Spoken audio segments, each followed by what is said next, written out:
Un final de temporada más que digno. Antes de iniciar con lo que para mí es el final de temporada de una de las mejores series de Marvel, hablemos un poquito de lo que pasó en la parte 2 para ver cómo desenlaza todo en esa tercera parte.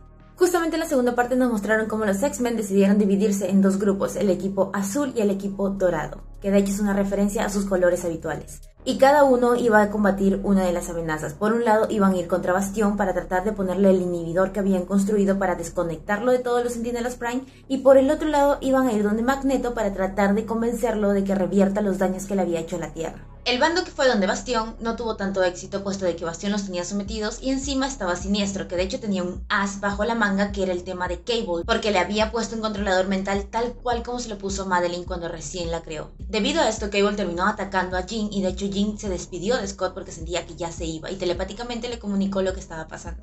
Scott, al ver que Jean se estaba despidiendo y ver todo lo que estaba pasando también con Cable y cómo el otro equipo no estaba teniendo éxito, decide impedir la victoria del profesor sobre Magneto, puesto de que justo en ese momento en que Jean se está despidiendo de Scott, Wolverine logró sacarle el casco a Magneto, y es ahí donde el profesor iba a aprovechar para controlarlo mentalmente y revertir todos los daños, pero Scott no lo dejó, puesto de que si él hacía eso antes de que el otro equipo tuviera éxito, todos los centinelas que habían sido apagados iban a despertar.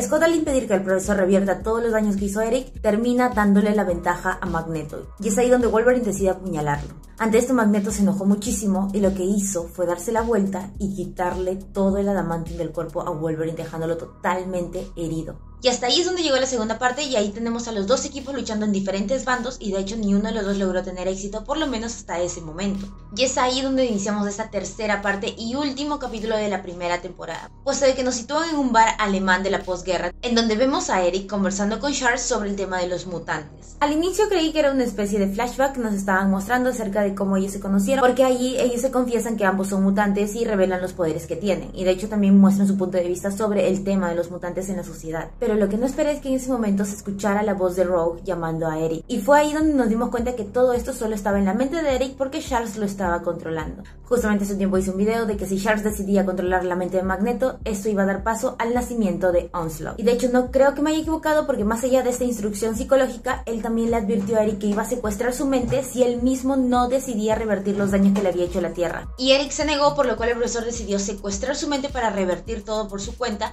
y dejando a Eric en un estado en el que no recordaba ni siquiera su nombre. Deben recordar que Onslaught fue un ser inactivo desde su creación hasta más adelante, que pasan ciertos sucesos que terminan despertándolo. Después de que Charles secuestra la mente de Eric, vemos cómo la Tierra comienza a despertar respecto a los sistemas eléctricos, porque se ve un nuevo pulso electromagnético. Ya ahí es cuando vienen los reales cameos, porque vimos a Doctor Strange, vimos a Daredevil, vimos a muchos superhéroes. De hecho también vimos a Iron Man ahora y al Capitán América de nuevo. Y todos estaban observando cómo todo esto se volvía a reactivar. Vamos a la isla en donde el otro grupo de X-Men se estaba enfrentando a Bastion, donde de hecho los tiene ya capturados a todos, y muchos de ellos tratan de apelar a su humanidad, dándose cuenta de que ahora Bastion se siente totalmente ganador. Pero no lo logran, y de hecho Bastion revela el verdadero plan que tenía. Su verdadero plan no era solo eliminar a los mutantes, sino proteger a la humanidad de sí misma, porque él cree que la humanidad es tan gentil que va a llegar a tener empatía, tolerancia por los mutantes, y eso los va a llevar a su extinción. Y ahí es cuando dice el título de las 3 partes de este final de temporada: tolerancia es igual a extinción. También vemos que tanto Siniestro como Bastión tienen sometido a Cable, quien está bajo el control de Siniestro, y le hacen confesar cuántas veces trató de rescatar a Madeline para evitar los sucesos de Genosha, y él termina confesando que lo hizo casi 200 veces. Cable les dice que están olvidando algo muy importante, y les dice: debieron tener en cuenta lo que el tiempo tiene que decir sobre mi madre. Particularmente esa parte me encantó, porque fue la primera vez que Cable se refiere a Jean como su madre, y es ahí cuando Jean Grey resurge de entre las aguas como la Fénix. Y de hecho con ese poder logra ponerle el inhibidor a Bastión y liberar a todos los X-Men, y también liberar a los Centinelas de su control. Y no solo eso, sino que también termina cobrándoselas a Siniestro y le quita todo el ADN mutante que él ha absorbido por años para mantenerse joven. Y de hecho cuando termina con él, termina como un decrépito total. Y gracias a eso también liberan a Cable de su control mental. Después de todo eso, Jean logra deshacerse de la Fénix para regresar y hablar con Nathan, y le dice que regresó para proteger a su hijo. Y es la primera vez que ambos se refieren como madre e hijo, y de hecho Cable sonríe después de que ella le dice eso. Después de todo este pequeño momento se dan cuenta de que Bastión no estaba completamente derrotado, y que de hecho toma uno de los brazos de Cable, porque sí, le sacó uno de sus brazos y se hace unas mejoras, entre ellos ponerse unas alas, porque ahora su nuevo plan es estrellar el asteroide M.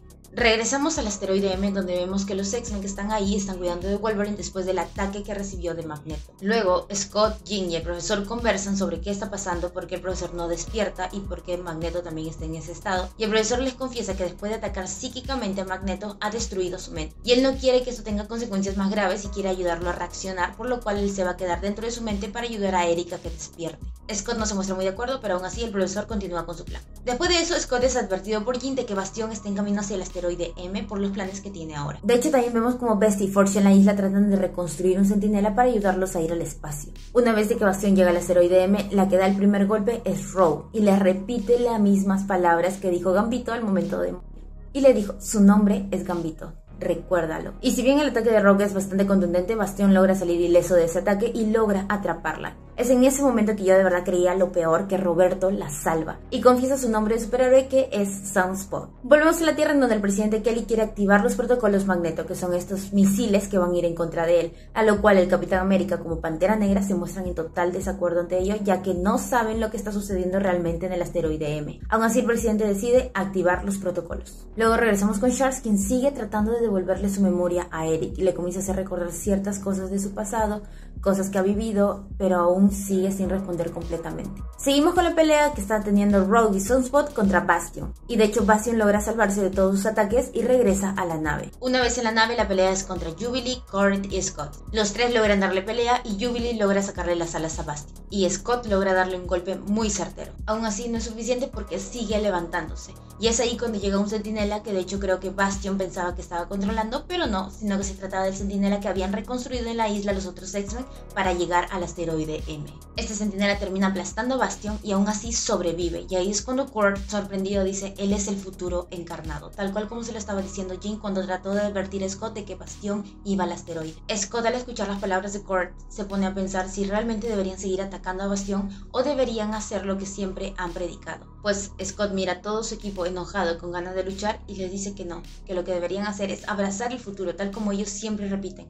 Hay que abrazar el futuro, y en este caso en referencia a Bastion. Scott trata de razonar con él, inclusive creo que trató de que se una un poco al equipo, de que comiencen a cooperar juntos, pero Bastion no lo escucha. Y de hecho le dice que la humanidad no está preparada para los mutantes y que ellos preferirían extinguirse antes de tener hijos como ellos, como los mutantes. Y justo en ese momento es cuando llegan los misiles que había mandado el presidente Kelly. Al llegar estos misiles terminan explotando el núcleo de la nave y Bastion es arrastrado por un agujero negro. Al verse en esa situación, los X-Men buscan detener el asteroide antes de que impacte contra la Tierra, y es ahí cuando Jean y Scott deciden despedirse de Nathan y le dicen que lo aman, porque sienten que la misión es totalmente...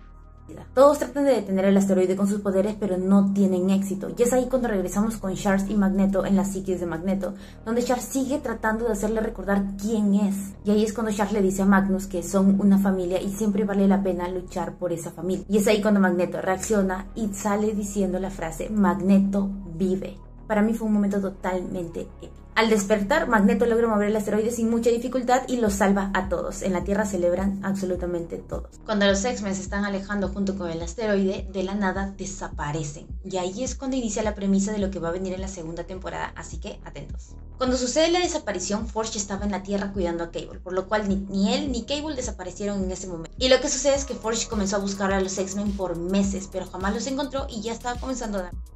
Es ahí cuando llega Bishop. Este personaje que se perdió por un buen tiempo llega justo en este punto y le dice que los X-Men han quedado atrapados en distintas partes del tiempo y que tienen que ir a rescatarlos. Lo más interesante de todo esto es saber en qué tiempo han quedado atrapados cada uno de los X-Men. Rogue, Magneto, Core, Bestia y Charles terminaron atrapados en el antiguo Egipto, que si eres fan de los cómics ya sabes a quién podrían encontrar aquí. Y es que justo cuando están ahí ven que están atacando a una persona, entonces ellos deciden ayudarla, pero aún no saben de quién se trata. Luego vemos a Jean y Scott que terminaron en el futuro de hecho y se encuentran con el clan Ascani, con su líder Ascani, que es nada más y nada menos que Rachel Summers, la hija de Jean y Scott. Y es ahí cuando Ascani llama a Nathan, quien se acerca y le dice que no cree que sean un peligro. Y cuando Jean y Scott ven a Nathan de niño, se emocionan muchísimo. Claro que aún no saben que la mujer que lo ha criado es su hija. Volvemos al antiguo Egipto con el otro grupo, en donde el extraño se presenta como en Saba Nur, que para los que ya lo saben, se trata de Apocalypse. Y lógicamente acá nos están presentando la trama de que se viene la era de Apocalypse. Y no solo eso, sino que en este capítulo por fin tuvimos una escena postcrédito. La escena postcrédito se sitúa en Genosha después de toda la tragedia que sucedió y escuchamos una voz. Que se trata de Apocalypse, quien comienza a decir que está sintiendo todo el dolor por lo que pasaron sus hermanos mutantes. Y de entre las cenizas recoge una carta, que es la Reina de Corazones, que es la carta favorita de Gambito. Esto me pone feliz y a la vez no, porque si siguen con esta trama ya sabemos lo que se espera para el futuro de Gambito, quien se va a convertir probablemente en el jinete del amor de Apocalypse. Y eso va a desencadenar una serie de consecuencias que de hecho es un mundo bastante catastrófico. Aún así me gustaría saber sus opiniones. ¿Qué les ha parecido esta temporada? ¿Qué les ha parecido la serie en general? ¿Creen que deba continuar con más temporadas? ¿Alguna historia argumental que les guste? Cuéntenmelo todo en comentarios que yo los voy a estar leyendo. Y ya saben que si les ha gustado, dejen su like y no olviden suscribirse, que seguiré subiendo más videos sobre películas, series y todo lo que encuentren.